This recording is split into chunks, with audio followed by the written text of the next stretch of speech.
السلام عليكم ورحمة الله تعالى وبركاته. qisadana ad arkaysaan waa qiso aada u murugo badan oo xanuun badan.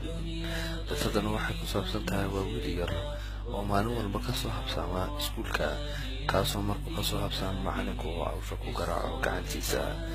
maalin kasta markuu saas leeg u sameeyo ayaa wiilkii yara wuxuu caadaystay marka uu soo galayba inuu gacanta soo taagto. maalintii dambe ayaa wuxuu go'aansaday macalinkii bal wiilka yara maalin walba soo habsaamaya bal inuu soo basaaso soo ego nolosha uu ku nooliyay xagga waday, kaasoo markaa u dhaqaaqay xaggii wiilku uu deganaa. waxaanu markaa meeshii marka uu gaadhay waxa uu arkay waxa uu isagu maskaxdiisa ku haystay oo uu islahaa wiilkan yari wuxuu maalin walba u soo habsaamaa waxay ka tahay inay ka tahay saaqidnimo. laakiinse waxa uu meesha la kulmay ama uu soo arkay ayaa waxay ku kaliftay inuu macalinkii halkii uu la qiirado oo ilmaha uu qabsado. taasna wuxuu ku soo arkay hooyo keliya oo haysata 2 carruur ah, reerkaasina ay yihiin reer danyar ah.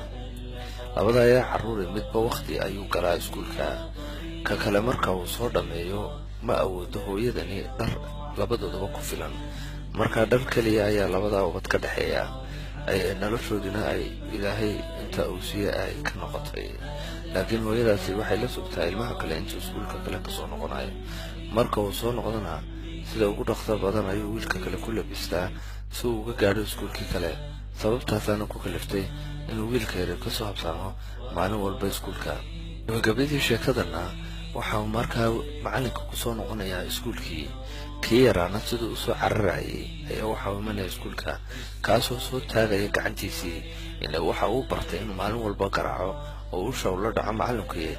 laakiin macalinku wuxuu kala hor yimi inuu maaragtay ilmihii uu ku soo boodo uu maaragtay laabta ku qabto oo halkaa qabsaday. macallimiinta Soomaaliyeed ee wadankii jooga ha u badnaadaane in ay ushu ka soo horeyso ubadkana ay ku barbaariyaan ul inay la dhacaan. taasna maaha sida saxda ee ubadka in wax lagu baro, laakiin waxay tahay ilmaha intaad usha la dhacayso waxaa ka fiican inaad maskaxda u kobciso ood u sheegto, laakiin si aad ogaato xaaladda uu ku nool yahay inuu awoodo dharka iyo kabaha uu soo qaadanayo iyo inay tahay inuu soo ammaanaysanayo. waa maxamed sharaf oo mar walba idiin soo gudbiya waxa uu naftiisa la jeceliyay naftiinaba, taasoo aynu ku badbaadino if iyo aakhiraba. assalaamu calaykum waraxmatullaahi tacaala wabarakaatu.